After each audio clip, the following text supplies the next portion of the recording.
mucha gente que pagó, han acordado, han aceptado eh, tomar el mismo curso en Vallarta, que lo vamos a repetir. Entonces, pues para cuando esto salga en Vallarta, también quien quiera, aparte su lugar, porque la idea es que sean pocos lugares para que todos puedan entrar a quirófano con los profesores, y eso es lo que nos gusta más que estar viendo las cirugías en una pantalla. Esta es nuestra última sesión de Bariatric Rounds del año y nos queda la última sesión de centros de entrenamiento ya para concluir y empezar el año siguiente. Y ya en una semana más o menos tendremos el programa definitivo, todo listo ya para finales de febrero, para que vayan previniendo quien quiera venir y todo esto. Y pues nada más, sin más preámbulo, los dejo con la doctora Michelle Márquez, coordinadora de este Bariatric Rounds de diciembre, con un súper invitado que tenemos. Gracias, Mitch, por estar aquí con nosotros. No, para mí es todo un gusto. Realmente quiero dar la bienvenida al doctor Abdiel Esquivel. Es realmente interesante el currículum que tiene el doctor Abdiel y sobre todo con un tema tan bonito y tan interesante que es GLP-1. Yo creo que no existe mejor ponente para darnos esta charla y quiero presentarles al doctor, quien es doctor en farmacología, egresado del Centro de Investigación y Estudios Avanzados del Instituto Politécnico Nacional del CINVESTAB. Tiene estancias en investigación postdoctoral en el Departamento de Investigación de Nefrología Pediátrica y Metabolismo Mineral del Hospital Infantil de México. También tiene estancia en investigación en la Unidad de Investigaciones Médicas de Enfermedades Neurológicas del Centro Médico Nacional Siglo XXI y actualmente es profesor de posgrado en farmacología clínica en la Universidad La Salle. Entonces, le doy la palabra al doctor Abdiel y el micrófono es todo suyo, doctor. Bienvenido. Muchísimas gracias, doctora. Muy buenas noches a todos los doctores, en especial al doctor Serweg por esta invitación a este tema tan interesante. Esta vez vamos a hablar de farmacología, pero desde un punto de vista diferente, para que ustedes tal vez se lleven algunas ideas muy interesantes de lo que está actualmente ya estudiado, ya establecido, algunas actualizaciones, pero sobre todo espero que sea la base para que se puedan entender las nuevas moléculas que vienen en los próximos años, que créanme, doctores, son muy interesantes. Esta presentación que les voy a hacer de manera muy breve no tiene ninguna intención comercial, entonces por lo tanto siéntanse en la libertad de preguntar, de hacer anotaciones, de compartir experiencia, para que pues obviamente la conversación sea un poquito más amigable. Sin embargo, pues aquí declaro mis conflictos de interés, lo cual vuelvo a insistir, esta presentación no está auspiciada por ninguna empresa y entonces por lo tanto no se trata de alguna recomendación en un producto en particular. Lo que sí se trata es sobre todo explicar este desarrollo tan interesante que hay de los GLP-1, en la cual obviamente ha sido un boom y que muchos de ustedes obviamente lo están viviendo. Sin embargo, de manera, digamos, un poco lamentable, es importante que muchos desarrollos de fármacos en su fase inicial lamentablemente no son ampliamente caracterizados. Así como en la cirugía, la farmacología también obedece a modas, pero sobre todo al espacio, digamos, tecnológico de las formas técnicas en las cuales evaluamos los medicamentos, en la cual pues yo por cuestiones de la vida me desvié del camino y me dedico exclusivamente a la parte farmacológica. Y es importante que nosotros a partir de ese desarrollo y ese avance tecnológico ya actualmente disponible, pues podemos entender un poco más cómo funcionan estos fármacos y lo que viene en los próximos 5 años, porque cada vez los mecanismos van a ser un poco más complejos, pero no difíciles de entender. Entonces vamos a hacer un pequeño viaje principalmente para entender cómo esta idea de utilizar los GLP-1 han ido modernizándose, ha ido madurando todo el aspecto de la idea de cómo actúan. Y entonces los doctores que obviamente tienen muchísima experiencia y que ya han visto el desarrollo de muchos de estos fármacos, pues conocen perfectamente esta historia. Sin embargo, para los que apenas se están introduciendo o no conocían tanto detalle, les platico de manera muy general que la idea del GLP-1 pues no es una idea muy reciente. En realidad, como todo en la ciencia, en el desarrollo de fármacos y quirúrgico, fue evolucionando una idea poco a poco hasta que se fue perfeccionando una vez avanzadas las técnicas para estudiar estos medicamentos tan importantes. Entonces, la idea del GLP-1, doctores, empieza alrededor de los años 80, en realidad, porque es la primera vez en esa época en la cual el GLP-1 endógeno, es decir, el que fabrica nuestro organismo, pues fue identificado como una incretina. Entonces, recuerden que las incretinas son parte del mundo tan grande que hay de hormonas, pero que las incretinas tienen un funcionamiento muy particular porque estas incretinas se secretan, se sintetizan, se fabrican en determinados tipos de células intestinales que vamos a ver más adelante y que se obedecen nuevamente cuando su paciente ingiere esos alimentos, se estimulan a estas células intestinales para fabricar el GLP-1 e ir directamente a blancos celulares, por ejemplo, dentro del páncreas, del corazón, del riñón, para cumplir una función biológica muy específica. Sin embargo, en aquel entonces las técnicas que había de farmacología pues eran muy rudimentarias, o sea, apenas estaba incipiente la idea de meter cosas de biología molecular que ya prácticamente en cirugía se han introducido y que ya están siendo parte incluso en la toma de decisiones, pero en aquel entonces las técnicas que tenían los desarrolladores de moléculas eran pues bastante rudimentarias, muy manuales. Sin embargo, sí se logró identificar que el GLP-1 tenía, aparte de secretar insulina y tener todo este aspecto metabólico, había algo que llamó muchísimo la atención, doctores, y es que aquí, por ejemplo, ya habían descubierto un mecanismo secundario en el cual el GLP-1 endógeno pues reducía el apetito y retrasaba el vaciamiento gástrico, lo cual obviamente no es nada nuevo para ustedes, pero que este mecanismo ya había sido identificado desde los años 80. Entonces, como les mencionaba, las técnicas evolucionan, igual en farmacología, y en los años 90 lo que pasó es que ya se pudo aislar por primera vez análogos del GLP-1. Y les platico el primero en el cual se pudo aislar de manera sorprendente, la verdad es que me llama mucho la atención, porque se aisló el primer GLP-1, un análogo, un péptido similar, no idéntico, sino similar, que se conocía como exendina 4. Este se logró aislar a partir del veneno de un reptil que se conoce como el monstruo de Gila, ese veneno que inyecta y que le sirve por la parte metabólica a este reptil tan particular, se logró aislar ese péptido similar al GLP-1 y entonces a partir de ahí se caracteriza y nace la idea de utilizar estos GLP-1 porque tenían una fuerte asociación fisiológica en la respuesta con la ingesta de alimentos, con la conservación y el control de la glucemia, entre otros factores que no voy a detallar tan profundo. Sin embargo, algo que tenía esta exendina 4 es que tenía una alta resistencia a la degradación enzimática. Y es que no perdamos de vista, doctores, que este tipo de péptidos, los péptidos de manera natural, tienen una degradación muy alta. Es decir, su tiempo de vida media es muy corto y que por lo tanto evitar o resistir esta degradación enzimática, sobre todo con esta enzima muy conocida por ustedes, que incluso es blanco farmacológico para otros medicamentos, que es la peptidasa de PP4, pues obviamente ahí nace la idea, alguien pues, muy inteligente dijo, bueno, entonces debe tener una función importante este GLP-1 de acción prolongada o que tenga una resistencia enzimática para prolongar el efecto.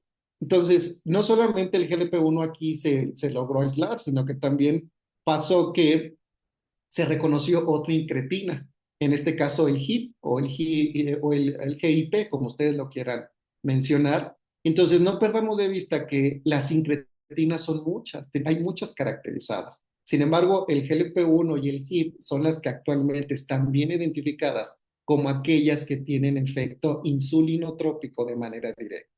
Las otras incretinas no es que sean de menor importancia, sino que su mecanismo es indirecto y tienen otro tipo de implicaciones metabólicas que no nos vamos a ver en esta presentación, pero que es importantísimo que no perdamos de vista que GLP-1 no se lleva todo el crédito. También tiene otra incretina, que es el HIP endógeno que fabrican también ciertas líneas celulares.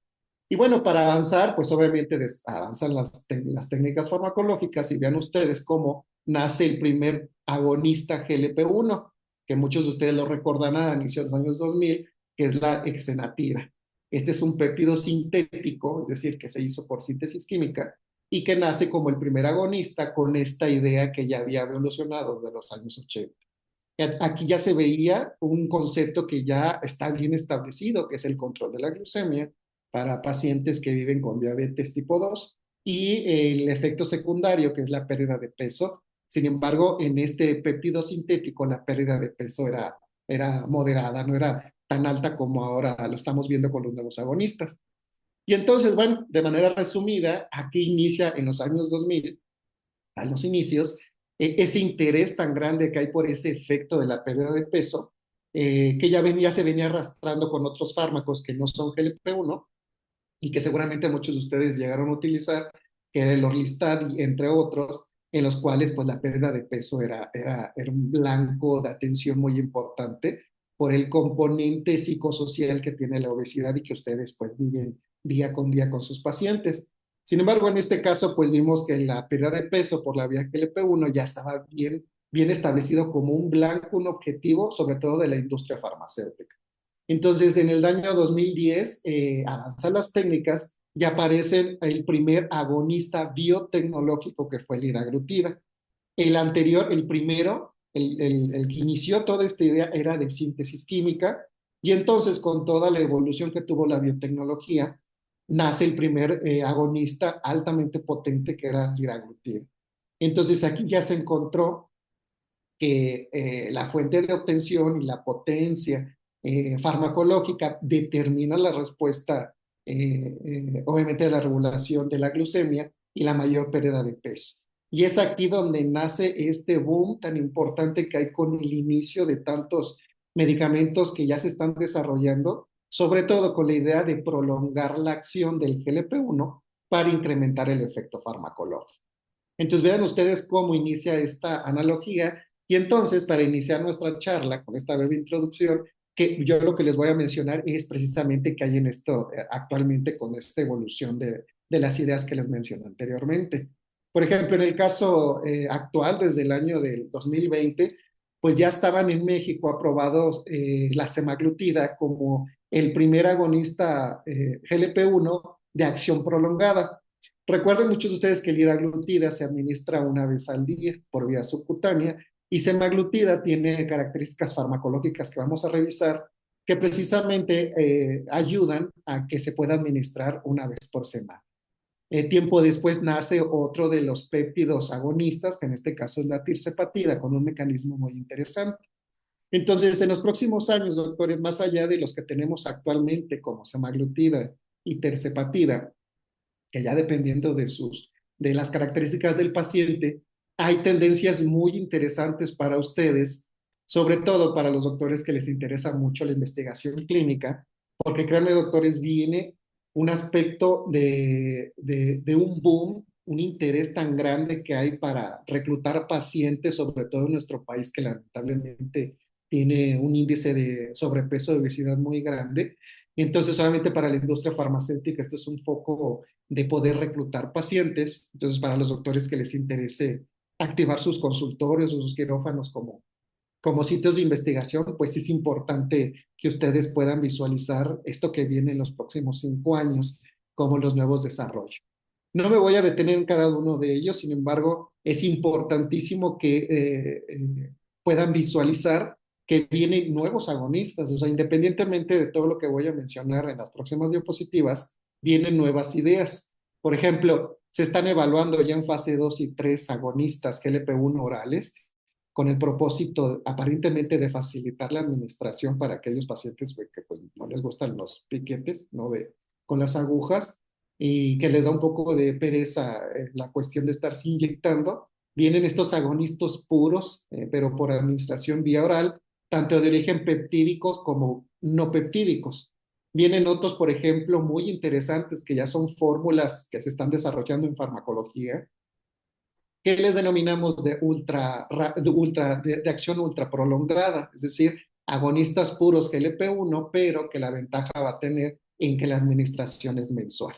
Entonces, esas formulaciones que sobre todo traen depósitos intramusculares muy interesantes, tecnologías, pues vienen muy fuertes de los próximos 5 años. También vienen agonistas duales nuevos de GLP-1 y HIP, que vamos a mencionar más adelante. Los de triple acción, un mecanismo muy novedoso en el cual no solamente me voy al GLP-1 y al HIP, sino que aparte estimulo o modulo la parte de la vía del glucagón y vienen formulaciones muy innovadoras en las cuales combino ya semaglutida o liraglutida con otras hormonas, por ejemplo, amilina, que ya se encontró que tiene un papel importantísimo en el apetito y en la saciedad. Otras combinaciones sinérgicas que van a estarse evaluando en sitios de investigación a nivel mundial, pues es sobre todo por este gran foco importante que hay de poder proteger no solamente regular la parte de la obesidad, sino también por todas las comorbilidades que trae el sobrepeso y la obesidad, sobre todo en el aspecto cardiovascular, renal y hepático. Entonces, estas combinaciones que van a venir en un solo vial, en un solo dispositivos, combinando, por ejemplo, un GLP-1 puro, con fármacos de origen químico, como en este caso los inhibidores del transportador de sodio glucosa, muy ampliamente conocidos, por ejemplo, empaglifosina, entre otros. Entonces, y viene un aspecto muy interesante que sin duda va a cambiar el mercado y la toma de decisiones, que es precisamente que en los próximos años, como todos los medicamentos, es que pues va a vencer la patente y va a haber la primera presencia de los primeros genéricos y biosimilares de este tipo de medicamentos que sin duda alguna y más allá de las preferencias de cada uno de los doctores, pues mueve el mercado y mueve incluso el uso de los medicamentos cuando hay este tipo de opciones para los pacientes. Entonces, este pequeño resumen que les hice sobre las tendencias, creo que va a ayudar muchísimo a poder entender qué es lo que está pasando con el tratamiento de la obesidad a nivel internacional. Y es que obviamente se llegaron a enterar un documento muy importante, más allá del aspecto político o normativo, que es la postura por primera vez de la Organización Mundial de la Salud en el tratamiento de la obesidad. Este es un documento sumamente importante por lo siguiente, porque por primera vez a nivel internacional se reconoce con este organismo que es la referencia para agencias sanitarias a nivel mundial, pues que la obesidad es una enfermedad crónica, lo cual obviamente no es nada nuevo para ustedes, pero que a nivel, digamos, político-administrativo, pues se reconoce esta enfermedad como crónica que sin duda necesita este manejo a largo plazo. Y esto lo subrayo porque precisamente es donde han surgido muchas dudas, sobre todo con muchos pacientes y a nivel de las redes sociales, que pues ya prácticamente todos los pacientes basan muchas sus decisiones a partir de las redes sociales. El objetivo y algo que puntualiza mucho a la OMS es que estos tratamientos son de largo plazo y no se deben de suspender, obviamente con el tiempo. Parece difícil, lo cual obviamente coincido, lo es. También la postura de la OMS lanza una fuerte crítica al acceso y a las políticas pues débiles que hay en muchos países, por ejemplo el de nuestro, en México, para el acceso a este tipo de medicamentos. Entonces, pero bueno, más allá que no me gustaría meterme tanto en el aspecto normativo, vamos a puntualizar tres tipos de situaciones que nos va a poder ayudar a entender los beneficios que tienen estos medicamentos. Entonces, ya se reconoce que la atención en la obesidad pues no es una atención médica aislada, es obviamente interdisciplinaria, cada especialidad abona en el tratamiento, pero en el caso de ustedes, como cirujanos bariatras, pues son el pilar fundamental porque está ampliamente reconocido que la cirugía bariátrica es un estándar de tratamiento para pacientes con obesidad severa. Entonces, se reconoce estos fármacos GLP-1 y los duales, que son tratamientos a largo plazo, lo cual es importante, sobre todo pienso yo en la consulta, por primera vez en establecer esos objetivos con sus pacientes, de explicar esa situación que son medicamentos que en todas las guías y a nivel internacional está establecido que son a largo plazo. Entonces, ya se reconocen como medicamentos esenciales, ya lo que a mí me gustó muchísimo es que se reconoce el gran papel tan relevante que tienen los nutriólogos en el tratamiento, en la actividad física y en ese apoyo psicosocial.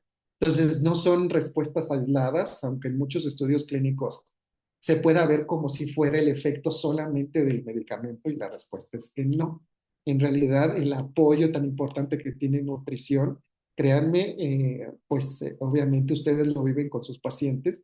Creo que ese apoyo nutricional es un diferenciador clave para el éxito de la terapia. Entonces, bueno, sin entrar tanto detalle en esta postura de la OMS, que pues si hay alguien que no la no la he leído completa, pues es una sugerencia de poderlo visualizar porque dice cosas bastante importantes. ¿Por qué sirve esta postura para entender el mecanismo de acción de estos fármacos? Bueno, porque la postura de la OMS es el marco de referencia para muchas normas, para coberturas en salud y políticas de acceso. Y esto lo menciono sin meterme en tanta la parte normativa, porque en México tenemos un problema, y es que tenemos un vacío importante en la regulación sanitaria del tratamiento de la obesidad. Entonces, desde la cancelación de esta norma, esto complica muchísimo, sobre todo en el acceso a medicamentos o, por ejemplo, en cirugías bariátricas, digamos, en algunos, seguros de gastos médicos mayores, derivado que ahí no hay una relación vinculante en la normatividad y el acceso a sus medicamentos. Entonces, esto, con todas las guías que ustedes conocen, que han actualizado, y que, por ejemplo, en México tenemos una muy importante que también han dado esa orientación, pues coinciden en eso. La cirugía bariátrica es un estándar a largo plazo en el tratamiento de obesidad severa, el usar estos fármacos a largo plazo, y algo muy importante que también se debe de tomar en cuenta, no solamente la parte bariátrica, sino estas comorbilidades metabólicas que tienen los pacientes. Entonces, esa tendencia mundial que hay entre el balance de la pérdida de peso y el control metabólico, pues yo creo que en los próximos años va a redefinir muchas metas. La parte normativa, que es importantísimo para el acceso, y la protección cardiovascular, renal y hepática, que es el diferenciador clave que van a tener muchos GLP-1 con respecto a las preferencias de muchos doctores en cuanto a utilizar uno u otro. Entonces, toda esta parte que les mencioné anteriormente, pues nos va a ayudar a poder diferenciar estos fármacos que pues ustedes utilizan día con día. Sin entrar en tanto detalle, pues simplemente les hice una tabla muy simple para que ustedes vean esas diferencias. Entonces, como les mencionaba, pues la liraglutida y semaglutida pues fueron los primeros GLP-1 biotecnológicos. A nosotros nos gusta mucho esta diferenciación en farmacología porque la biotecnología y la síntesis química de medicamentos son dos fuentes de obtención distintas que sí pueden determinar la respuesta terapéutica. Y vamos a verlo de manera puntual. Recuerden, doctores, que la biotecnología se refiere a aquellos fármacos que se obtienen mediante células vivas modificadas genéticamente para que esas células vivas, por ejemplo, la levadura Saccharomyces cerevisiae, la modificamos genéticamente en laboratorio para que tenga la facilidad y la facultad de poder fabricar y sintetizar de manera natural estos fármacos. Entonces es un método de obtención muy importante y que determina que el medicamento es biotecnológico, es decir, que se utilizan células vivas para su fabricación. La biotecnología lo que hace es que imita en una proporción muy grande la estructura natural de muchas proteínas endógenas. Eso nosotros lo clasificamos como homólogos. Por lo tanto, liraglutida y semaglutida, dentro de su estructura farmacológica, tienen una homología muy grande, muy alta, con el GLP-1. Y entonces, si el fármaco tiene una homología muy alta con el GLP-1, yo puedo predecir que ese fármaco puede tener riesgo menor de eventos adversos, dado a que el sistema, nuestro organismo, va a tener un riesgo menor de poder rechazarlo. Entonces, a diferencia de, por ejemplo, los fármacos de síntesis química, que son otro método de obtención farmacológica muy importante. En el caso de tirzepatida, doctores, no es un medicamento biotecnológico. Este se fabrica a partir de síntesis química, en el cual la fuente de obtención es distinta, ni tampoco es un homólogo, porque no fue diseñado para imitar el proceso natural del organismo, que en este caso sí tiene liraglutida y semaglutida. Se utiliza otro tipo de mecanismos que, pues, es una cuestión muy técnica que no voy a detallar, pero que prácticamente lo que se hace en laboratorio es hacer una pared, por ejemplo, con bloques de ladrillos para poder sintetizar este péptido llamado tirzepatida. Pero en palabras muy concretas, sin tanto detalle, es un péptido sintético, mientras que liraglutida y semaglutida son péptidos biotecnológicos. Entonces, allá hay una diferencia importante que solamente interesaría desde el punto de vista de poder diferenciarlo. Entonces, vamos a empezar para poder ver estos mecanismos tan interesantes implicados en la bariatría. Vamos a hacer un pequeño repaso muy general de cómo funcionan estos fármacos, pero empezando desde la parte endógena, porque recuerden que el GLP-1 en diabetes y obesidad se sigue sintetizando, es decir, que se conserva su función, no se pierde. El problema es que es disfuncional, es decir, no se da abasto y funciona de manera baja, derivado a ese proceso de inflamación sistémica que trae consigo la diabetes y sobre todo el sobrepeso y la obesidad. Entonces, lo que ya está ampliamente caracterizado desde hace muchísimos años es que este GLP-1 pues es una hormona de incretina, digo, pues por obvias razones, y que tiene un efecto insulinotrópico directo. Esto quiere decir que va a fabricar o va a secretar insulina por un mecanismo muy puntual. Entonces les hice un pequeño esquema, obviamente es más complejo para que doctores no se vayan a ofender, quien lo vean muy reduccionista, pero es para que entendamos esta secuencia porque es interesante para diferenciar estos medicamentos que ya están y los que vienen después. Entonces, su paciente que ingesta estos alimentos, sobre todo los que estén ricos en glucosa, pues, ¿qué va a pasar? Que va a tener un tránsito intestinal, gastrointestinal, estos alimentos, y entonces viene particularmente una célula muy particular, que es la célula L, que se ubica sobre todo en la parte proximal, sobre todo en la parte del duodeno y del yeyuno, que es donde son más ricos en células L, que están a nivel intestinal, y que tienen la particularidad de poder sintetizar GLP-1 endógeno en respuesta de glucosa o en respuesta a estos alimentos. Entonces, al estar en la parte proximal, se sintetiza este GLP-1, perdón, por la parte distal, discúlpeme. Entonces, se fabrica este GLP-1 por la parte distal de las células L que están sobre todo en el colon y en el ilion. Y entonces, este GLP-1 lo que hace es que, al ser una hormona, viaja por el torrente sanguíneo y va a localizar a su receptor. Este receptor es muy importante que lo ubiquemos porque es lo que explica muchísimo esa diferencia que pudiera haber en la respuesta terapéutica con sus pacientes. Entonces, esta célula L fabrica el GLP-1 en respuesta a estos alimentos y este GLP-1 viaja, se comunica de manera endocrina, localiza su receptor específico y hay una interacción ligando-receptor. Entonces, activa a la célula beta pancreática, hace una serie de mecanismos intracelulares que no voy a detallar, pero que culminan en la secreción de insulina como un mecanismo primario de acción. Entonces, por eso es que tiene ese efecto insulinotrópico directo. Entonces, a diferencia, esto nos podría entonces entender que a partir de este mecanismo primario, yo puedo diferenciar cómo se diseñaron estos fármacos y por qué se explica esa respuesta que tienen con sus pacientes. Entonces, el GLP-1 endógeno, doctores, recuerden que es un péptido y un péptido está formado de aminoácidos de cadena corta, es decir, es la parte pequeña de una proteína. En este caso, el GLP-1 es un péptido que tiene 30 aminoácidos, que no voy a detallar cada uno de ellos, simplemente lo voy a poner en un esquema muy simple a colores para que ustedes visualicen lo importante de la estructura que determina la respuesta al fármaco. Entonces, el GLP-1 endógeno, como les mencionaba, tiene un tiempo de vida media muy corto, de 2 minutos, pero el cuerpo lo diseñó así, la naturaleza. Porque estos péptidos, su función natural es ir a activar a su receptor de manera pulsátil, es decir, de manera rápida y terminar la respuesta. El GLP-1 endógeno no está diseñado para que de manera natural conserve por mucho tiempo su activación, evitando precisamente mecanismos de desensibilización que voy a mencionar más adelante. Como es el endógeno, pues obviamente su especificidad y su selectividad es del 100%, porque está diseñado exclusivamente por nuestro cuerpo para activar ese receptor específico.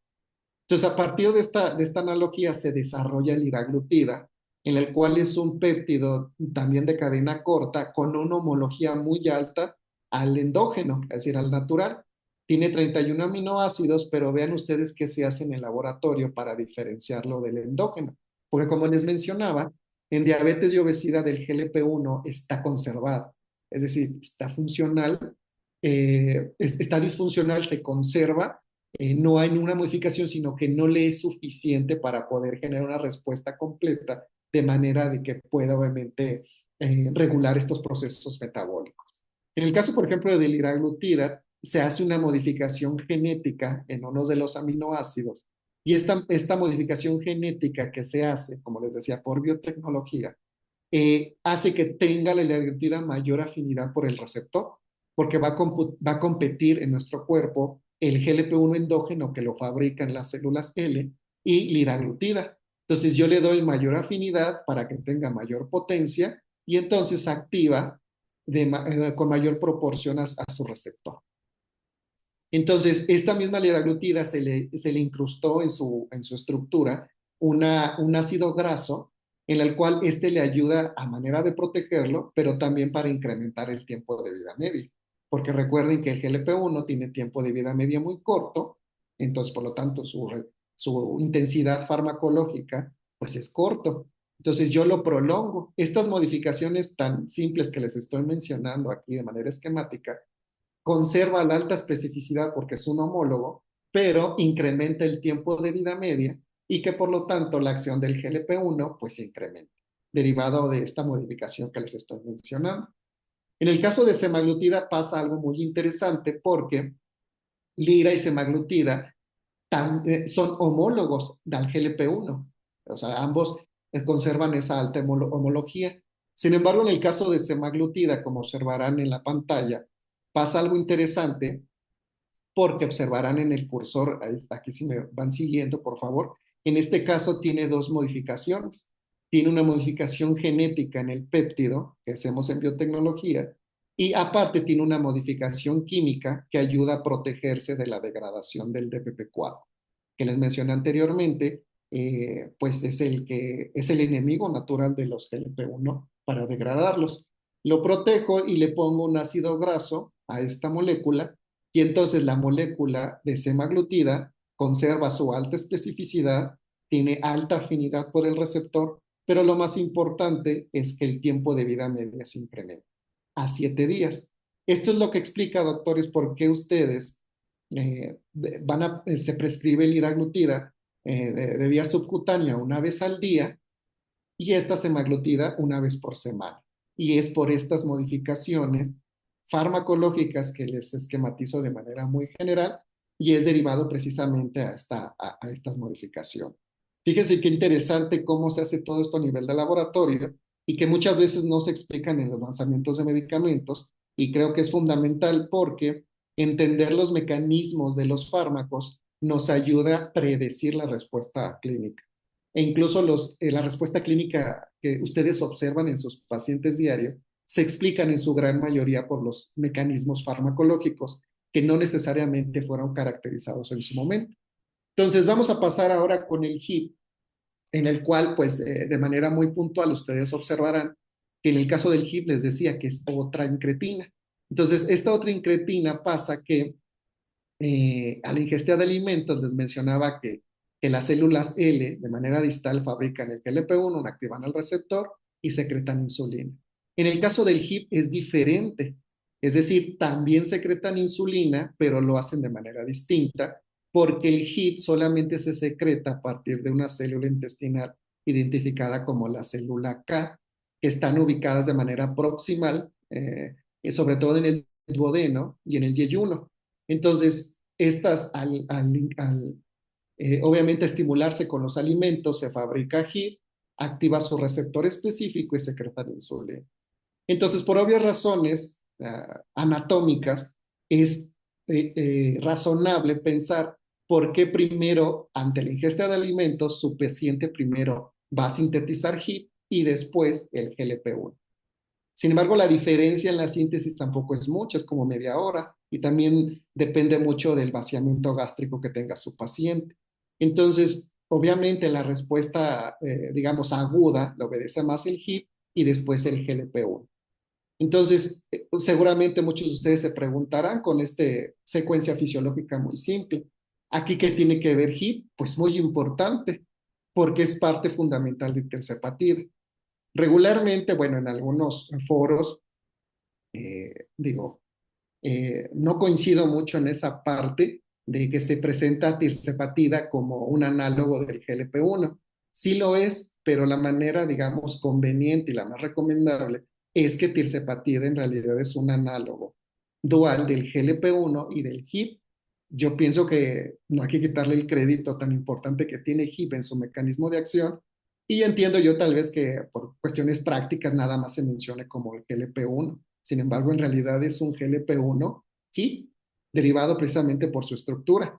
Entonces, el HIP de manera muy rápida, pero no directamente a la parte central, es que este HIP también es un péptido un poco más largo que el de que semaglutida y que el GLP-1, y entonces también tiene un tiempo de vida corto. Sin embargo, tirzepatida en realidad es una estructura híbrida de estas dos incretinas. Lo que se hace en laboratorio es poner bloques de aminoácidos, tanto de GLP-1 como de la estructura del HIP, se le da esa estabilidad estructural, se protege y se le agrega también ese ácido graso muy importante. Y entonces esto incrementa el tiempo de vida medio. Sin embargo, a comparación de semaglutida, tirzepatida tiene un tiempo de vida media menor comparado con semaglutida.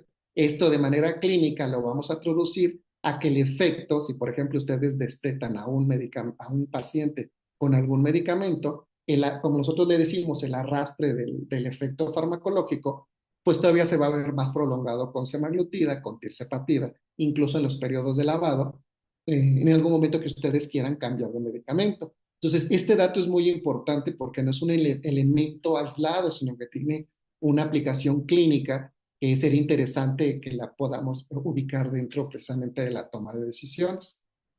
Algo que pasa muy interesante con tirzepatida es que los mismos desarrolladores clasifican a su medicamento como tirzepatida como que tiene sesgo. Esto quiere decir que tirzepatida de manera farmacológica natural prefiere activar el receptor de HIP más que el GLP-1, y eso le da por un mecanismo muy interesante que voy a explicar más adelante. Entonces, aunque es una estructura híbrida, en realidad tirzepatida activa más HIP que GLP-1. Eso lo vamos a traducir en su práctica clínica a que los efectos que ustedes ven en tirzepatida se van a deber más por la incretina HIP que por la incretina GLP-1. Entonces, esto no quiere decir que sea un defecto, sino que ambas secretan insulina, pero lo hacen de manera distinta. Ambas tienen control metabólico, pero lo hacen por mecanismos distintos. Entonces, ¿qué pasa? Seguramente muchos de ustedes preguntarán, bueno, si ya visualizo estos mecanismos fisiológicos asociados a la parte farmacológica, obviamente en la cirugía bariátrica hay una investigación muy interesante porque lo que les mencioné anteriormente es cuando la parte anatómica está íntegra. Sin embargo, en la cirugía bariátrica, que no voy a meter ahí porque es cosa de ustedes, entonces lo que sí se sabe es que la cirugía bariátrica, está demostrado, sí modifica la funcionalidad de las células K y L, y por lo tanto es lógico y razonable pensar que la secreción de insulina, de incretinas, es diferente cuando ya se tiene una cirugía bariátrica. Estas células K y L, como les mencionaba, que son intestinales, pues ya se ha demostrado en diferentes tipos de técnicas que al reducir el tamaño gástrico o bien desviar ese tránsito intestinal que ustedes hacen con sus pacientes, pues sí modifica esta captación de nutrientes porque hacen que lleguen más rápido, y entonces de manera farmacológica lo que hago es que concentro en mayor proporción en el intestino distal. Entonces, por lo tanto, lo que hasta ahora se sabe, aunque en algunas partes está bien demostrado y en otras es controversial, es que las células L que les mencionaba están más en ilion y en colon, donde se sintetiza GLP-1, ya está ampliamente demostrado que tras la cirugía bariátrica pasa que de manera fisiológica hay mayor secreción de GLP-1 después de la cirugía bariátrica, y esto nos lleva a pensar que tiene mayor secreción de insulina. Por lo tanto, en el caso de HIP pasa algo distinto. Por eso les decía que no hay que perder de vista esta incretina y darle su crédito importante.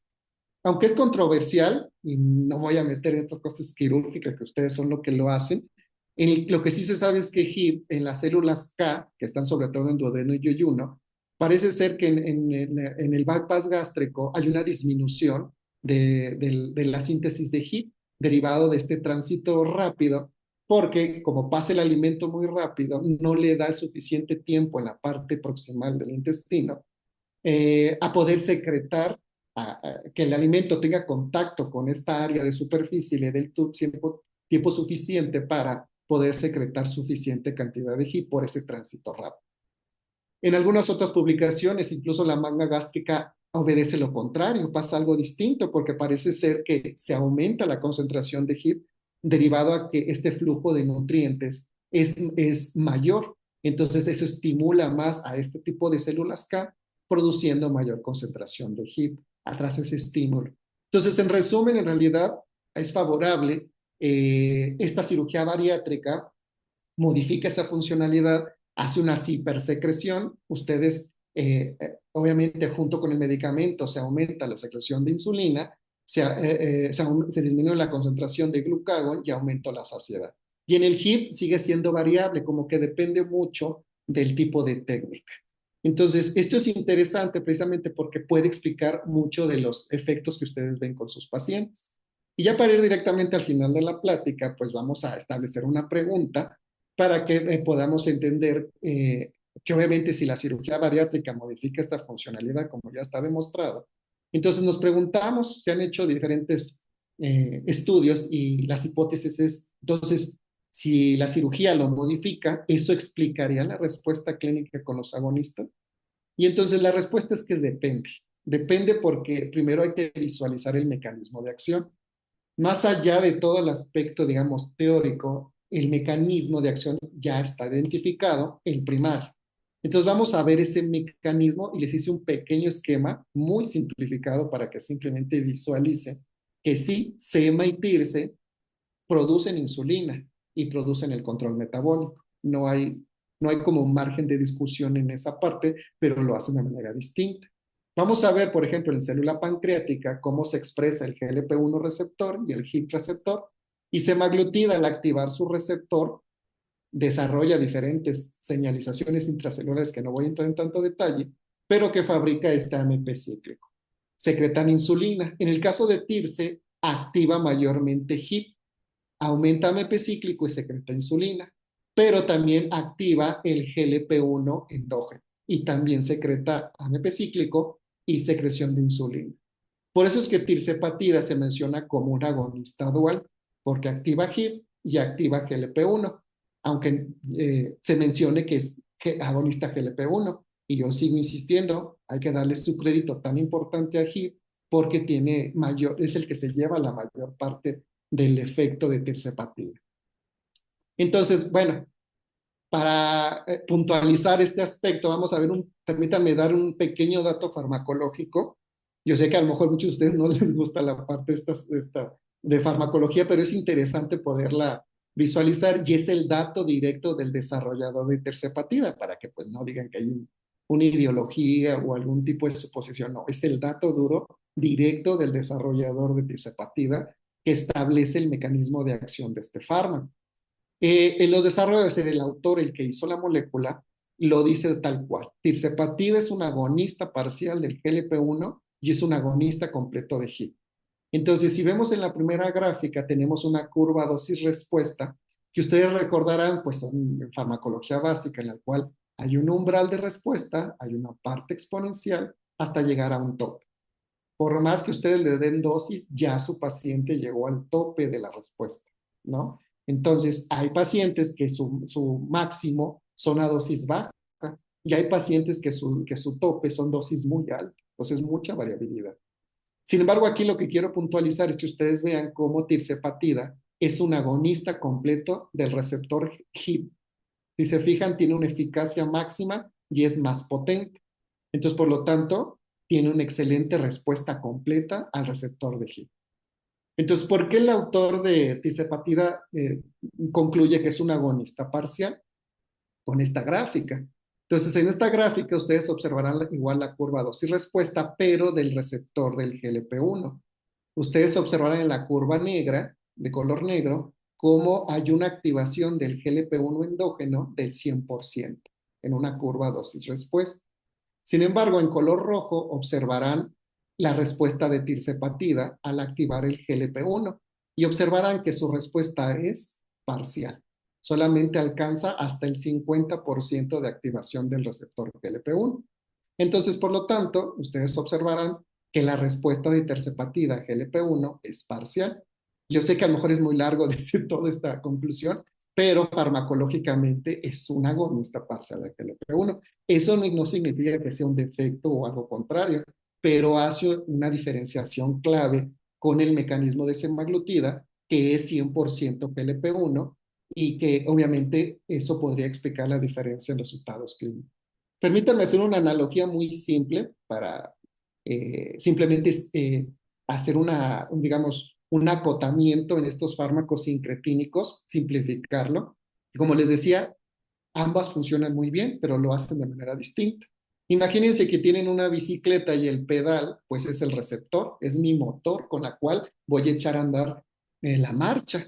En el caso de semaglutida, al ser un agonista puro, completo del receptor GLP-1, pues tiene un motor único y potente, lo empuja con esta fuerza y de manera constante.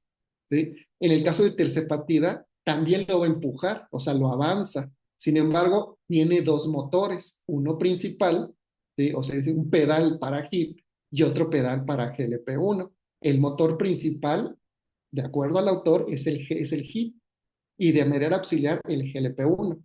De ahí se explica ese mecanismo dual porque hay una sincronía entre ambas incretinas que van a mejorar el rendimiento. Entonces, por lo tanto, un punto de vista muy técnico, yo creo que sería bueno darle ese crédito tan importante que tiene HIP, porque pues también le echa ganitas dentro de este mecanismo.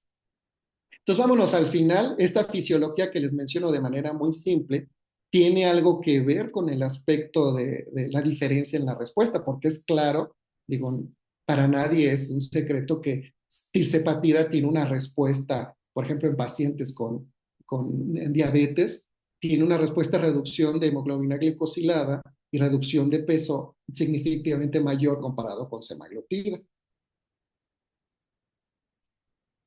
Entonces, en este caso se ha tratado de encontrar alguna respuesta. Dentro de varias respuestas que se ha dado, parece ser, algunos autores lo mencionan, en que tiene que ver sobre todo porque parece ser que tirzepatida puede prolongar su efecto derivado a que disminuye la degradación del receptor. Recordemos que nuestros receptores no son estáticos, doctores, nuestros receptores celulares, como se comunican nuestras células. Estos receptores son dinámicos, entonces tiene que haber una activación y por obvias razones una degradación. Todo lo que empieza, pues tiene que terminar. Entonces, en biología aplica lo mismo. ¿Qué pasa aquí? Que los receptores obedecen a un mecanismo de degradación que empieza con la desensibilización del receptor, en la cual hay una proteína que ustedes van a escuchar muchísimo en los próximos desarrollos y que lo voy a mencionar de manera muy general, que es una proteína que se llama beta-arrestina.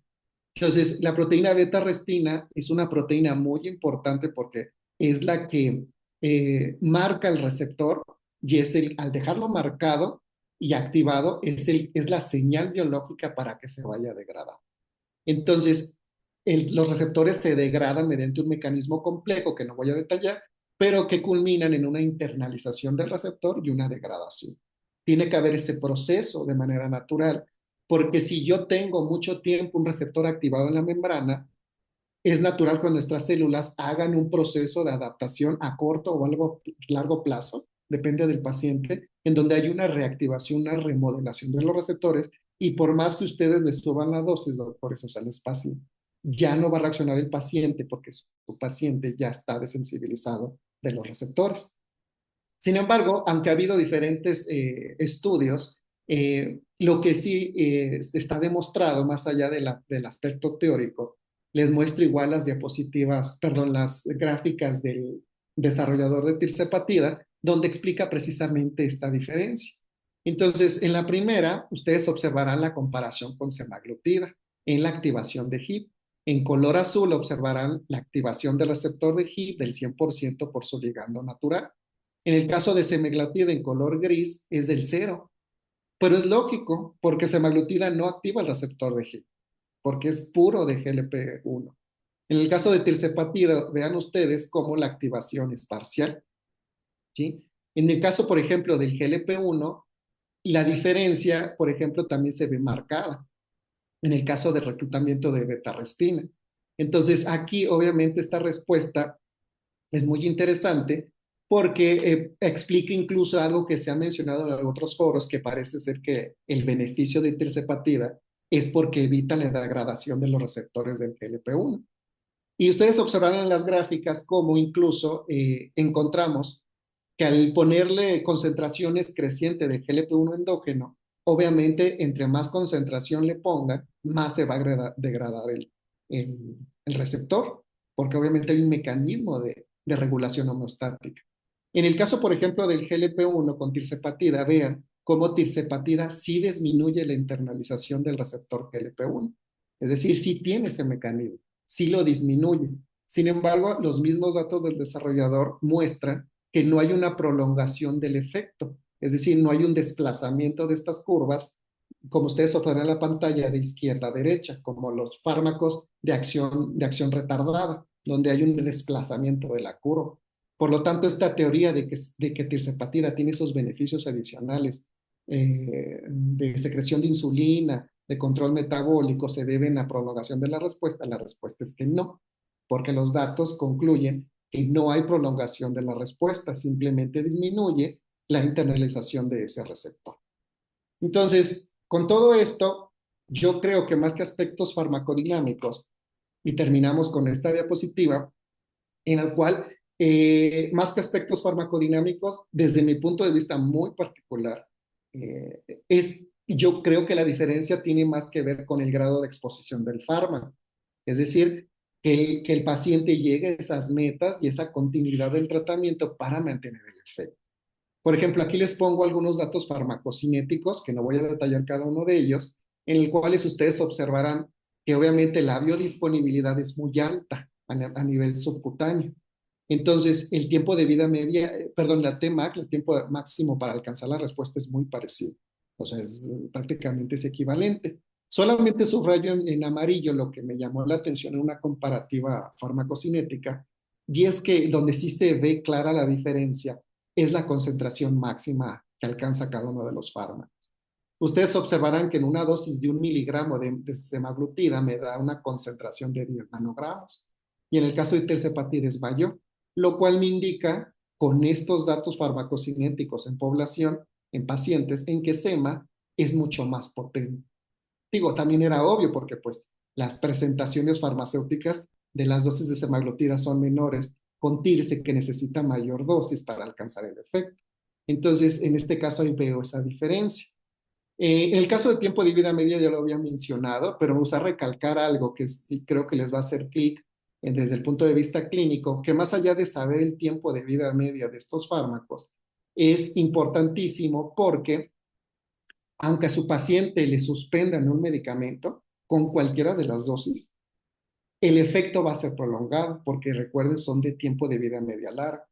Entonces, un cálculo aburrido de farmacología que no voy a detallar, al saber nosotros el tiempo de vida media, yo puedo predecir que, por ejemplo, aunque ustedes desteten a su paciente con un fármaco, pues todavía el efecto le va a durar entre 4 o 5 semanas más derivado de esas características farmacológicas.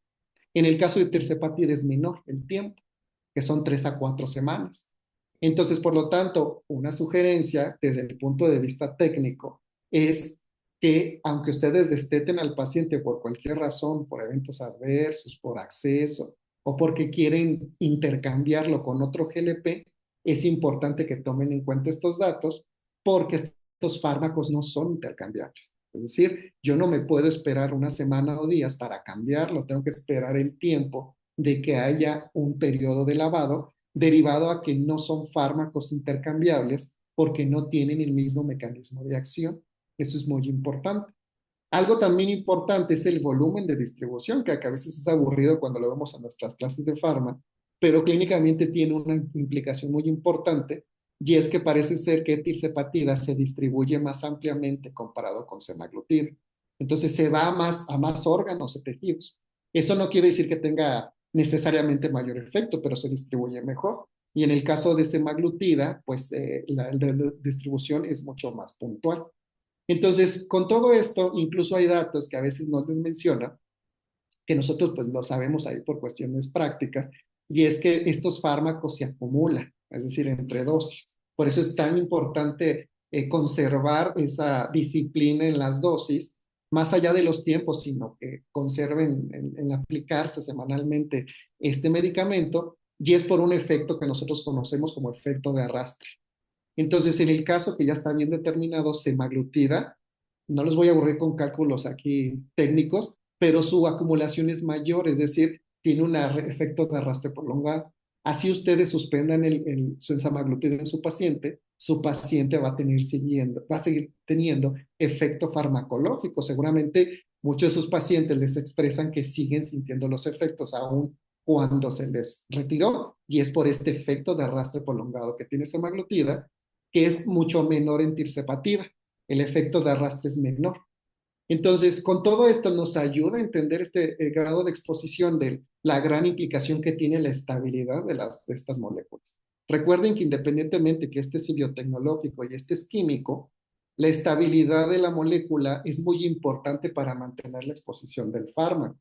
Sobre todo en una pregunta que en otros foros, sobre todo con internistas y algunos de sus colegas cirujanos que me han invitado a sus foros, es sobre este tiempo, sobre la estabilidad.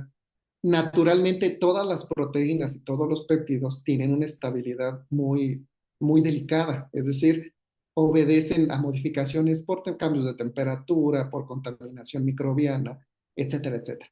En el caso, por ejemplo, de los estudios de estabilidad, ya está bien establecido que es importante diferenciar caducidad de conservación. Recordemos nada más en general, doctores, que caducidad se refiere cuando cuando el medicamento no ha sido abierto. Y en el caso de conservación es cuando el medicamento ya se abrió. Entonces, aquí hablo de la estabilidad cuando el fármaco con el medicamento ya se abrió, ya sea del vial, en el caso de Tirce, o en el caso de la pluma, en ambos casos, de SEMA. Entonces, ya me adelanto para no aburrirlos con tanto detalle. Aquí es diferente esa aplicación. Entonces, para terminar, doctores, lo más importante aquí es saber esa estabilidad. Entonces, tenemos la titulación.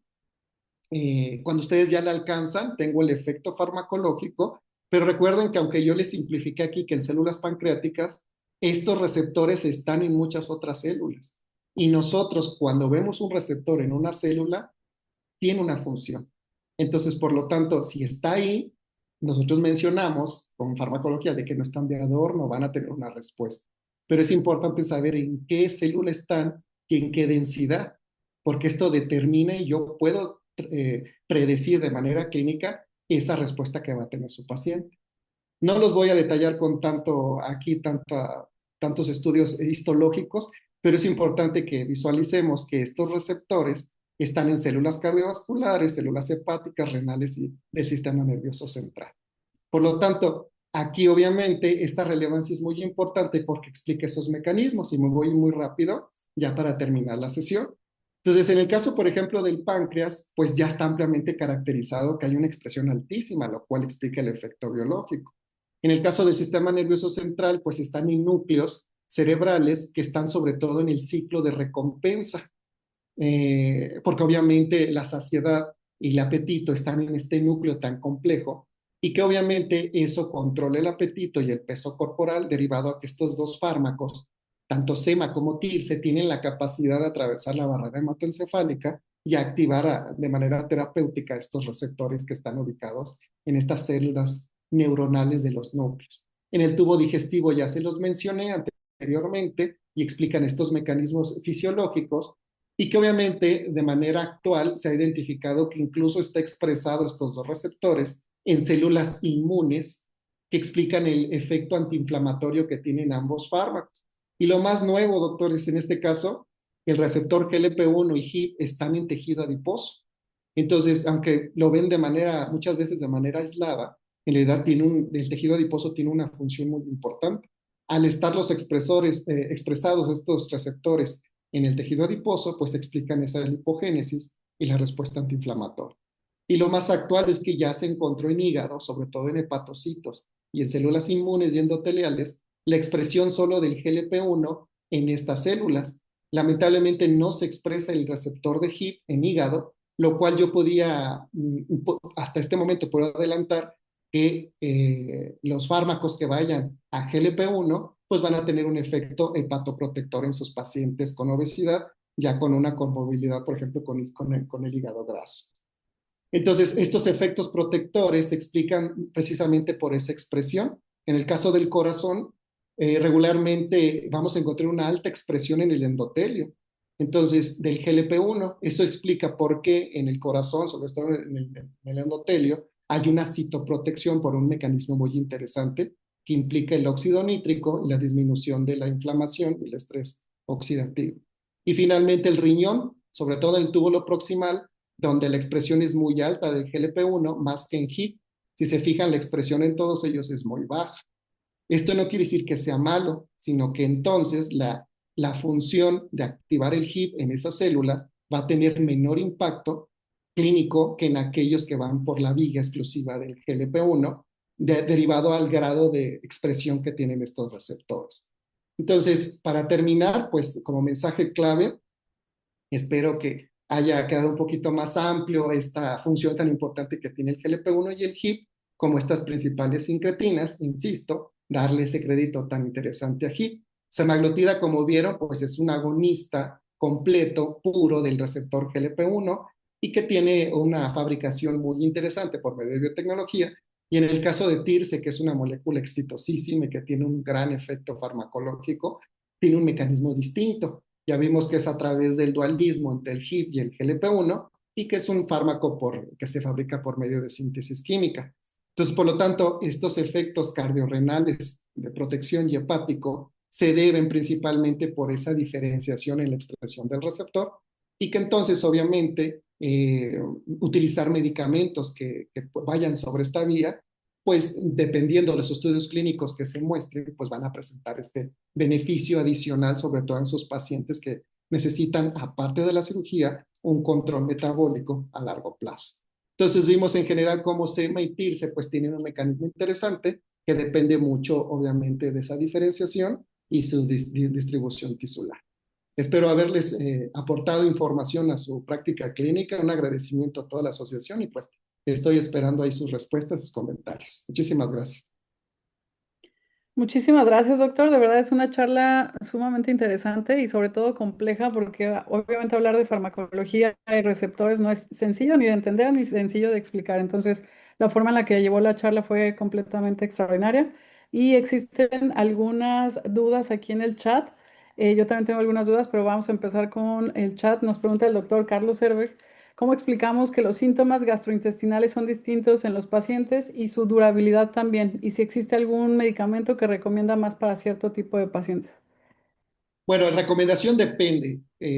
Con la información clínica y los estudios clínicos, hasta ahora yo puedo concluir que si prefieren utilizar semaglutida perfilando a algún paciente, son aquellos pacientes que necesitan bajar de peso junto con la cirugía, pero que aparte necesitan un control metabólico cuando ya tienen esos factores de riesgo.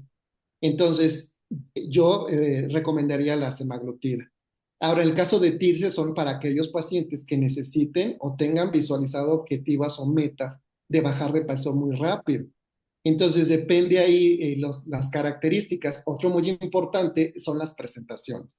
Es decir, ya depende de las preferencias, pero recuerden que en el caso de Mounjaro tiene dos presentaciones, vial y la pluma.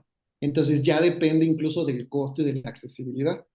En el caso de SEMA solamente es por medio de la pluma. Entonces ahí, contestando lo otro, tiene que ver, doctor, sobre todo por un aspecto de hipersensibilidad.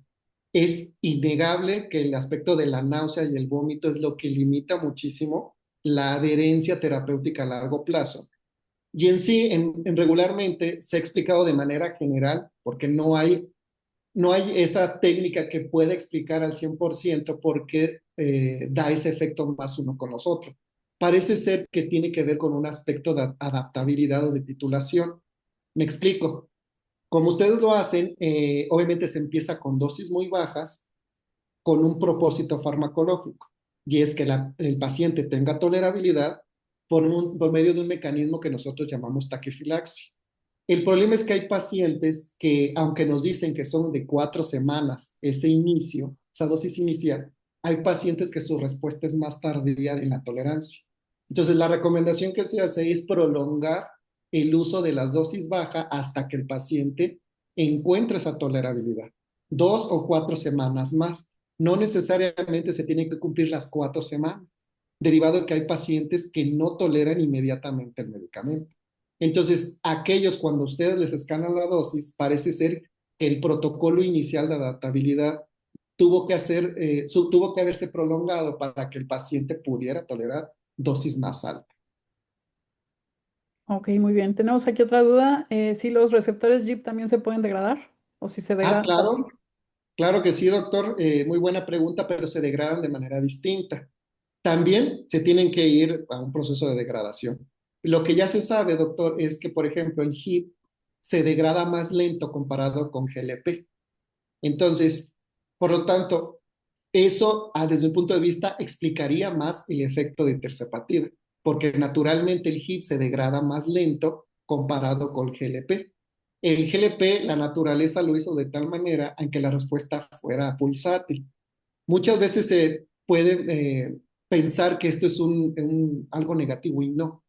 En realidad los receptores, dentro de millones que tenemos, los receptores, doctor, que se degradan muy rápido, obedecen de manera natural porque evitan los procesos de tolerancia y los efectos precisamente de una desensibilización que puede desencadenar después, sobre todo a largo plazo, a un proceso de adaptabilidad celular en el cual se modifique genéticamente el receptor y por más medicamento que usted le dé, ya no va a responder porque ya no hay la misma afinidad del fármaco con el receptor, ya se perdió. Entonces, por lo tanto, había que cambiar de medicamento. Ok, aquí tenemos otra duda. Nos preguntan si entonces técnicamente en el bypass gástrico el uso de tirzepatide cuando hay reganancia de peso es la mejor opción. Parece que sí, pero vuelvo a mencionar, es controversial. Y es controversial porque parece que depende mucho de la técnica. Yo no me meto en eso porque ustedes saben cuál es la mejor y la más adecuada a cada su paciente. Lo que sí me enfoco es que independientemente de la técnica, hay un cambio anatómico. Y al haber un cambio anatómico, va a haber un cambio en la respuesta fisiológica.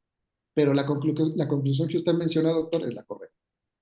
Ok, tenemos aquí otra duda del doctor Vázquez. Nos pregunta si los síntomas gastrointestinales son muy intensos con semaglutida y liraglutida en algunos pacientes versus tirzepatida. ¿Hay alguna hipótesis para esto? No, de acuerdo a los análisis en general, parece que no hay diferencias en el perfil de seguridad. Entonces, ya en la práctica clínica seguramente han de ver diferencias, pero parece ser que esas diferencias se deben al aspecto de la relación que tiene el paciente con la comida que consume. Es decir, que hay alimentos, como los nutriólogos pues lo saben mucho más que yo, que pueden inducir mayor náusea y vómito y que el paciente lo sigue consumiendo o en cantidades que, digamos, están por encima de lo que puede tolerar. Entonces, el mecanismo del vómito, como ustedes lo conocen, es un mecanismo complejo, pero que también obedece a aspectos mecánicos, es decir, de cuántas las porciones que está consumiendo, del aspecto de adaptabilidad neuronal de la relación que tiene con la comida. Y algo muy interesante que salió hace poco, y lo manejo de manera muy rápida, es que la parte olfativa con el cerebro, es decir, el olor y la palatabilidad de los alimentos, también es un diferenciador clave cuando se lleva SEMA o TIRSE con estos pacientes, porque hay pacientes que ya de manera quimioreceptora y neuroreceptora, al oler ciertos alimentos, incluso que está el plato ahí, reaccionan diferente y le inducen ese vómito o esas náuseas con ciertos alimentos. Muy bien, doctor. Aquí tenemos otra duda. Nos preguntan si los nuevos fármacos que están en fase 3, ¿qué beneficios metabólicos agregarían a los fármacos actuales con los que ya contamos? Bueno, son resultados iniciales, están en experimentación, por lo tanto, lo que yo voy a decir no es concluyente. Hay algo que a mí me preocupa y es que se está enfocando en un pesocentrismo. Ustedes son los expertos, ustedes llevan a los pacientes. Sí me preocupa a mí desde el punto de vista que el foco sea bajar de peso mucho más rápido y en mayor proporción. Entonces, ¿qué pasa ahí? Que ese es el objetivo principal derivado que obedece a una demanda alta que hay de las pacientes por el gran componente psicosocial y estético que trae la obesidad, más allá de la enfermedad crónica, porque quieren que sea más potente, que bajes más rápido y que obviamente en mayor proporción.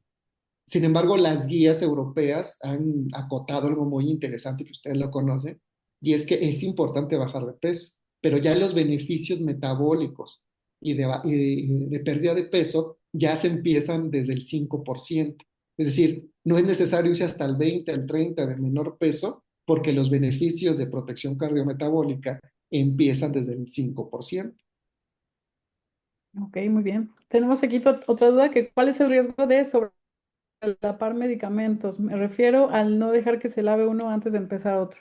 Perdón, se cortó un poquito la transmisión. ¿Me repite la pregunta, doctor? Dice, ¿cuál es el riesgo de sobrelapar medicamentos? Me refiero al no dejar que se lave uno antes de empezar otro. Puede tener una hiperrespuesta, sobre todo gastrointestinal. O sea, la intercambiabilidad debe de cumplir ciertos requisitos, doctor. Por ejemplo, tener el mismo mecanismo de acción, tener la misma concentración plasmática, como por ejemplo los medicamentos bioequivalentes, que son intercambiables. Debe de cumplir ciertas características farmacológicas. Si usted decide cambiar a cualquier GLP o GLP-HIP, el que usted desee, y los quiere intercambiar, mi sugerencia es esperar que haya un periodo de lavado completo. Si lo hace antes, lo que está haciendo es una hiperestimulación, que entonces lo puede llevar a un riesgo mayor de eventos adversos. Entonces, mi sugerencia siempre es eso, esperar el tiempo de lavado para cambiarlo de medicamento. Muy bien, aquí tenemos otra duda. Si puede comentar los efectos colaterales, aparte de los gastrointestinales ya conocidos, en otros órganos por ser una hormona. Bueno, hay varios. También hay que aclarar que depende mucho del tipo de paciente, por ejemplo, y de la frecuencia. El más común siempre es el gastrointestinal, regularmente. Sin embargo, también hay datos que han asociado, por ejemplo, en la pérdida de masa muscular, otros también en algunos problemas oculares. Sin embargo, son casos muy infrecuentes que no necesariamente tienen que ver con el mecanismo de acción del fármaco, sino parece ser que es por un mal control metabólico.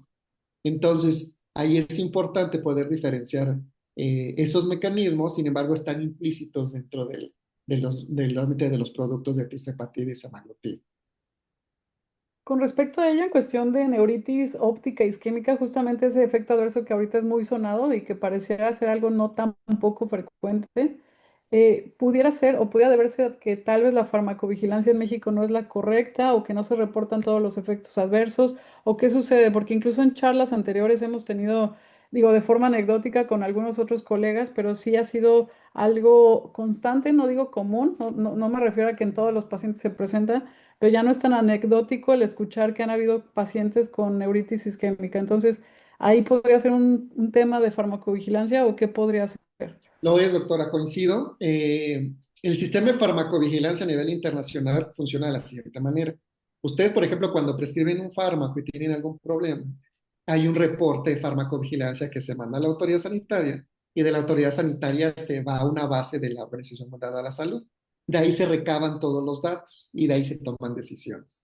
El problema es que cada país tiene sistemas diferentes. Entonces, en el caso de México, como todavía es muy débil, parece ser que son anecdóticos. Sin embargo, los datos de la OMS, así, ya la base de datos internacional, dicen claramente que es muy raro ese efecto. Es decir, el dato duro es que es muy raro. Ahora, ¿qué explicaciones han dado? Bueno, tratando de ampliar un poquito más el conocimiento, pregunté a un oftalmólogo si ha tenido casos así y cómo se da ese aspecto, ¿no? Para tratar yo de relacionar. El oftalmólogo con la que estuve platicando me comentó que ese fenómeno se da sobre todo también en la insulina. Es decir, como hay este tipo de pacientes hiperresponden al tratamiento, derivado a que hay un efecto de purga tan rápido que empiezan a tener un daño endotelial a nivel ocular. Y eso les empieza a generar problemas oculares en cuestiones, por ejemplo, en la retina, en la proyección obviamente de la visión. Y entonces ellos lo relacionan con eso. Por eso es que muchos pacientes, sobre todo los que llevan insulina, le tienen miedo a la insulina, porque es que me deja ciego. por ese mecanismo de que hay una hiperreacción con el medicamento que, entre comillas, los purga tan rápido que hay una relación fisiológica con esa respuesta ocular. Entonces, la postura de la empresa que nos ha dado y los datos internacionales, lo que sí dicen muy claro es que es un evento muy raro que se da en cierto tipo de pacientes que llegan a tener un mal control metabólico. Muy bien. Tenemos otra duda aquí. Sí, conociendo las ventajas y beneficios actuales de semaglutida y tirzepatide subcutáneo, ¿aún tiene alguna cabida el uso de semaglutida oral en la pérdida de peso? Ay, qué buena pregunta. Bueno, aquí solamente mencioné semaglutida subcutánea. Mi respuesta, doctora, desde el punto de vista técnico, es no le veo cabida. ¿Por qué? Porque aunque sea una parte oral, la parte oral tiene mayor variabilidad en la biodisponibilidad. Es un tema que a veces no se toca tanto en cirugía, pero la biodisponibilidad, como mencionaba, está relacionada a la exposición del fármaco. Mi recomendación siempre es la subcutánea porque da una concentración más del 80% y de manera consistente. Entonces, eso me asegura un efecto consistente desde el punto de vista farmacológico. Semaglutida da comodidad, la oral da comodidad, sí, tiene buena respuesta de reducción de hemoglobina y pérdida de peso, pero las concentraciones son más variables. Entonces, yo esperaría que un paciente, por ejemplo, que ustedes sometan un procedimiento quirúrgico con cualquiera de sus técnicas y sí le va a afectar a semaglutida oral. ¿Por qué? Porque el área de superficie de absorción se va a ver modificado. Entonces, por lo tanto, yo no recomendaría tanto con este escenario darle prioridad a sema oral y preferiría mejor recomendar la subcutánea por esa situación. Ok.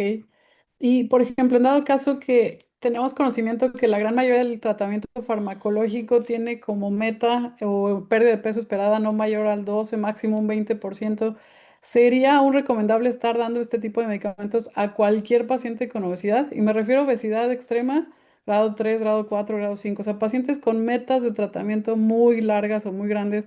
Sigue siendo recomendado y también teniendo presente que estos medicamentos, como todo fármaco, tienen una meseta por ese fenómeno de internalización del receptor, de la sensibilización. O sea, en algún momento el medicamento se va a estabilizar y ya no va a haber tanto efecto. ¿Sigue siendo recomendado estarlo dando a cualquier paciente o deberíamos de enfocarnos más a un tipo de paciente con obesidad no tan alta para tener un buen resultado? ¿O qué piensa de ello?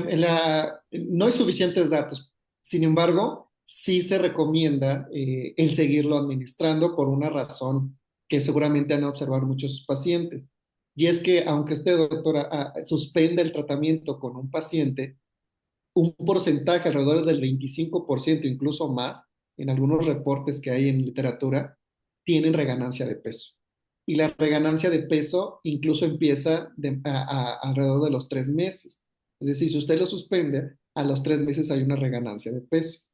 ¿Es saludable esa reganancia de peso? Yo no me metería tanto, ya depende de sus criterios o de esa interconsulta con el internista, ya depende de cada paciente, pero lo que sí mencionan a nivel internacional, incluso la OMS, es que no se deben de suspender derivado a que hay esa reganancia de peso. Desde el punto de vista muy particular, yo creo que tiene que ver mucho con esas metas que se fijan desde la primera consulta que ustedes tienen con sus pacientes, para quitar muchos mitos que llega a tener el paciente con esas metas y centrarlo más a no estimular expectativas que no se puedan cumplir para que el paciente no llegue a pensar o decir que el medicamento no le funciona al procedimiento quirúrgico, derivado a que tienen expectativas que no se pueden alcanzar, incluso que más adelante puedan ser difíciles de acceder por el costo de estos medicamentos. ¿Existe alguna razón bioquímica para pensar que los análogos GLP-1 tienen mayor pérdida de masa muscular? O sea, ¿existe algo bioquímico o es 100% asociado a la dieta, que esté mal llevada, no suficiente proteína? ¿O hay alguna razón bioquímica? Sí hay asociaciones, doctor,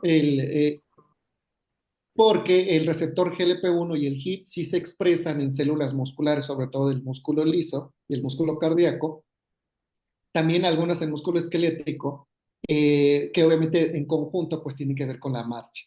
Lo que han asociado otros estudios es que han mencionado que también se debe a que al momento que se pierde tejido adiposo, tanto subcutáneo como a nivel de órganos, también se puede deber por ese mecanismo. Sin embargo, hay otros estudios que han mencionado que sí, sí hay pérdida de masa, algunos que han dicho que la masa magra.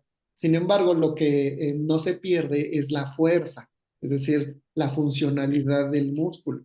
Por eso es que, vuelvo a insistir, se ha mencionado que no solamente es la cirugía bariátrica, el medicamento, sino la actividad física orientada a la fuerza muscular.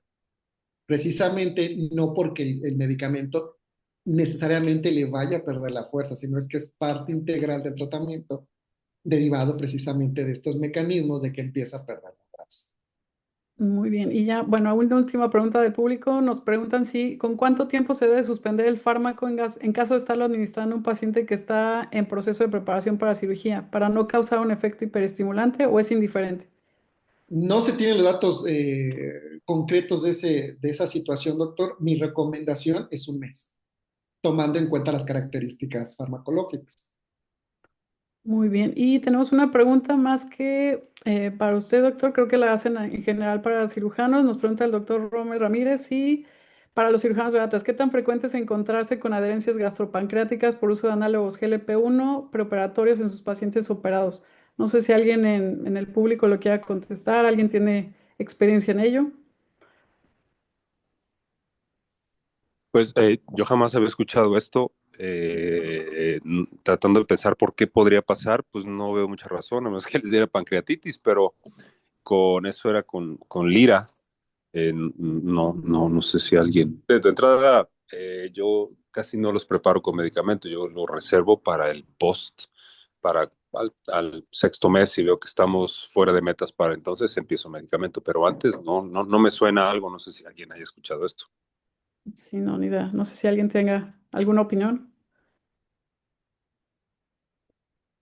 Creo que no. Y déjeme ver si tenemos alguna otra duda. No, en general todos lo están felicitando, doctor. Muchísimas gracias. Muy buena charla, excelente plática.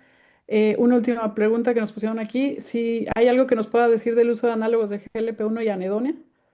No tengo el dato, doctor, pero no le encuentro hasta ahora una relación, porque los GLP-1 y los HIP no tienen una relación tan directa en la transmisión eléctrica dentro del sistema periférico que puede explicar precisamente este efecto de la anhedonia. Pero lo revisamos y si tengo algún dato, pues ahí se lo comparto después. Muy bien, pues creo que hasta el momento son todas las dudas. No sé si alguien más quiere abrir micrófono, Yo, tenga alguna duda yo, adicional. yo tengo una pregunta, Mitch.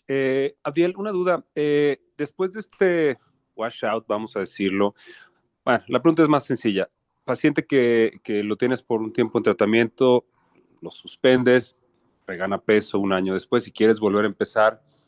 ¿Qué sucede? El cuerpo tiene memoria, tienes que empezar con dosis más bajas, porque aquí es donde muchos carecemos de experiencia, porque apenas estamos empezando a tener pacientes que llevan mucho más tiempo con el medicamento y pues yo no se los dejo de por vida, los suspendo y porque como un detox, pero yo no sé qué decirles después exactamente. Entonces, ¿qué se ha visto? ¿Qué sabes de esto? Bueno, no se tiene el dato igual concreto. Yo creo que después de un año ya no. Los mecanismos de adaptabilidad celular se dan de manera de uso muy prolongado. Estamos hablando incluso de más de un año, de 2 años, donde obviamente hay una estimulación prolongada que el cuerpo va a querer readaptar o hacer estas modificaciones. Entonces, yo creo que después, como lo planteas, doctor, no le veo ningún problema que se pueda reiniciar el tratamiento, pero siempre tiene que haber un aspecto de escalamiento, más allá de la tolerabilidad, es porque, como mencionaba, el tratamiento es un tratamiento acumulado, es decir, va siguiendo un escalamiento hasta encontrar una meseta donde el paciente tenga las concentraciones terapéuticas y empiece a manifestar esos efectos terapéuticos. Oye, y antes del destete, esto va a ser off-label, como lo platicamos muchas veces en los speakers training. Una cosa es, ¿no? Cómo debe ser, pero otra cosa es cómo utilizamos las cosas, sobre todo los latinos. En estrategias de destete o gente que no lo quiere dejar, pero pues uno tiene preocupación por la seguridad a largo plazo, pues, estas estrategias de pues inyéctate una semana sí, una semana no, o date microdosis, eso que haría lógica un poco con esto de los receptores, que como que se empiezan a hacer un washout y luego otra vez, o sea, como que te lo vas llevando, o sea, ¿tendría alguna lógica desde el punto de vista farmacológico? Él sí, sí tiene técnicamente no es, digamos, no es algo adverso, es decir, no es de que se esté haciendo mal, no es lo recomendable, pero técnicamente tiene una explicación. Lo que es claro es que el WhatsApp mínimo es un mes. O sea, si lo van a destetar y a cambiar o a lo que sea, es mínimo un mes obedeciendo o llevando a cabo este tiempo de vida media que ya está demostrado en ambos medicamentos. Vuelvo a mencionar que en el caso de semaglutida el efecto de arrastre es todavía más tiempo comparado con TIRSE. Entonces, por lo tanto, ese mes tiene que estar, digamos, bien establecido. Entonces, el problema de hacer estas dosis espaciadas es que como yo los estoy espaciando, aunque el tiempo de vida media es prolongado, lo que estoy haciendo son picos de concentración. Es decir, yo lo que estoy tratando de llevar a estos pacientes es llevarlo a una meseta individual, que nosotros le llamamos concentración en el estado estacionario, para entrar a una ventana terapéutica que es característica de cada paciente. Entonces, cada uno responde distinto. El problema que esta meseta que estoy mencionando, cuando yo espacio las administraciones, estoy haciendo picos de concentración.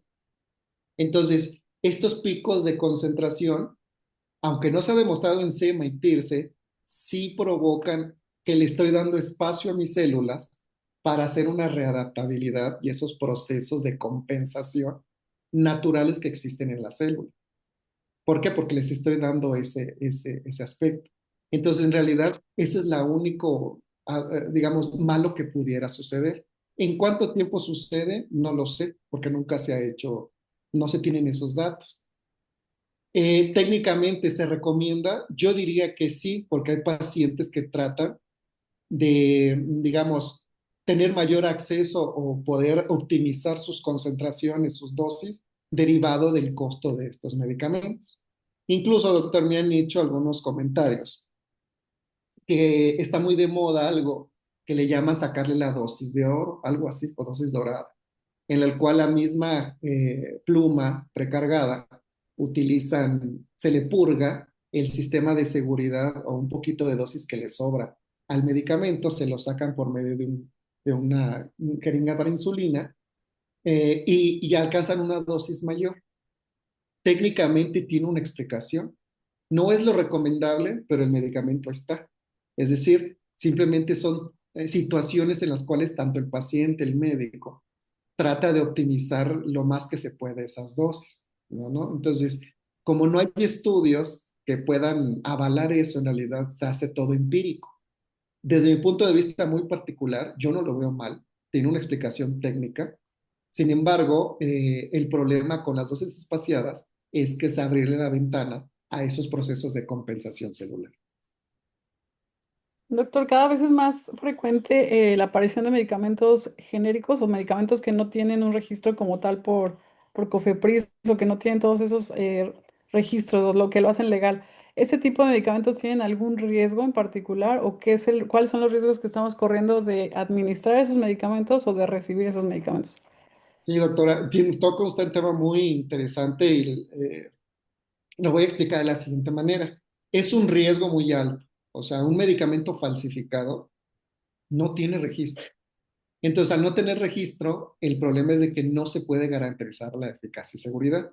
Y hay un problema todavía mayor, y es que en México no está ampliamente regulado la adquisición de medicamentos vía Internet.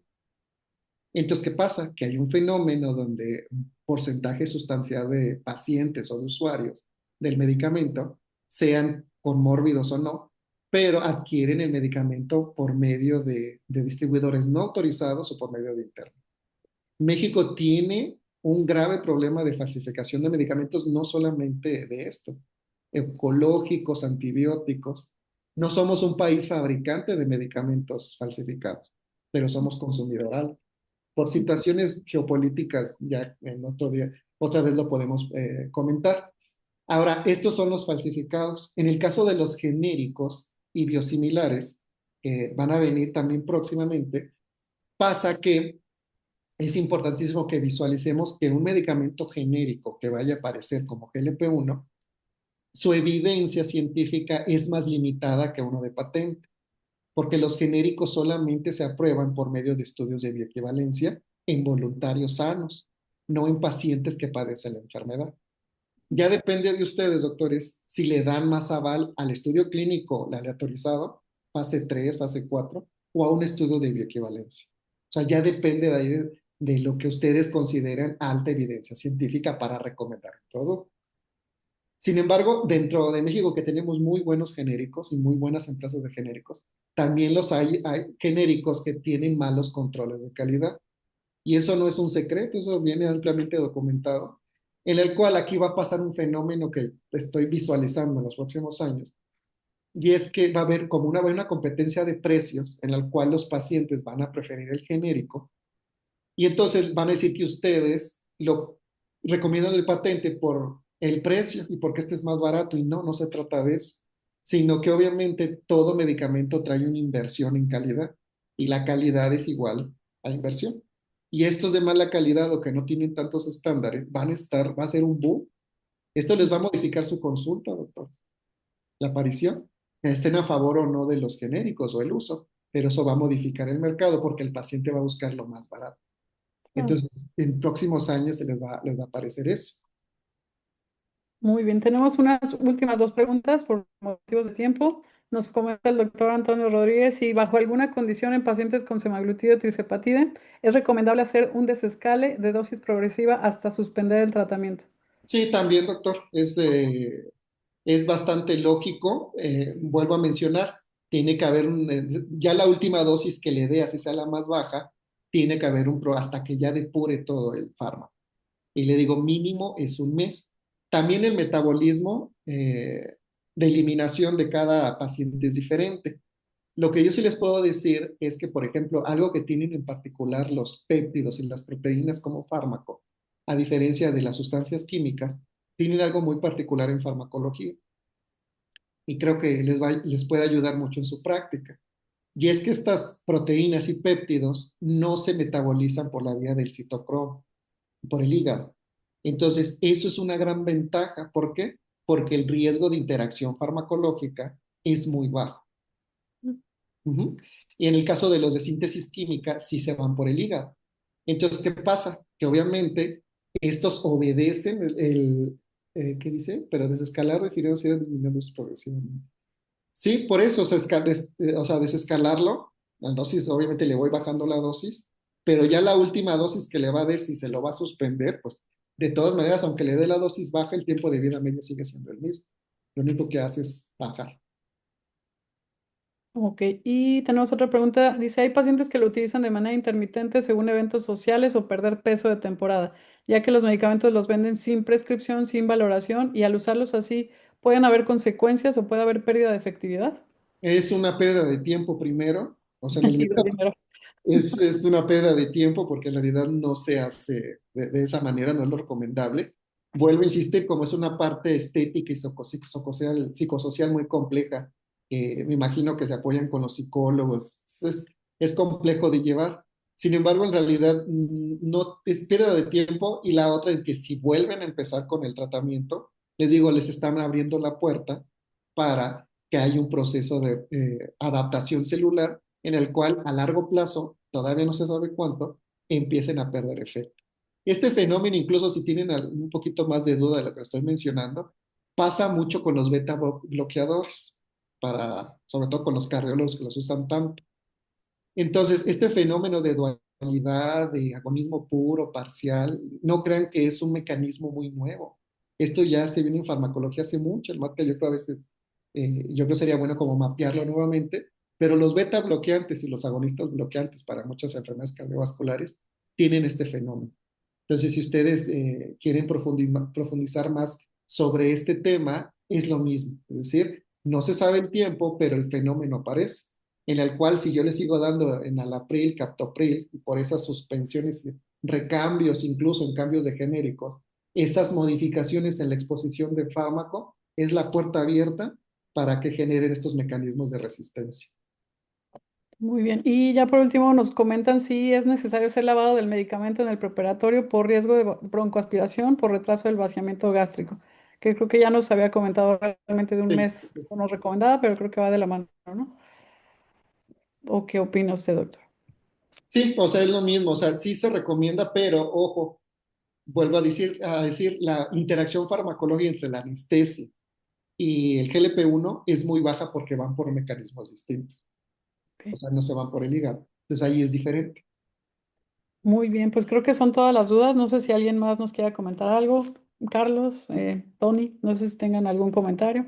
No, pues agradecer a Abdiel, como se los prometí, aprendimos más con él que con muchos endocrinólogos, porque nos sabe aterrizar las ideas y los conceptos y explicados desde lo más básico hasta su implicación clínica, y esperemos podérselo robar a Novo para Vallarta.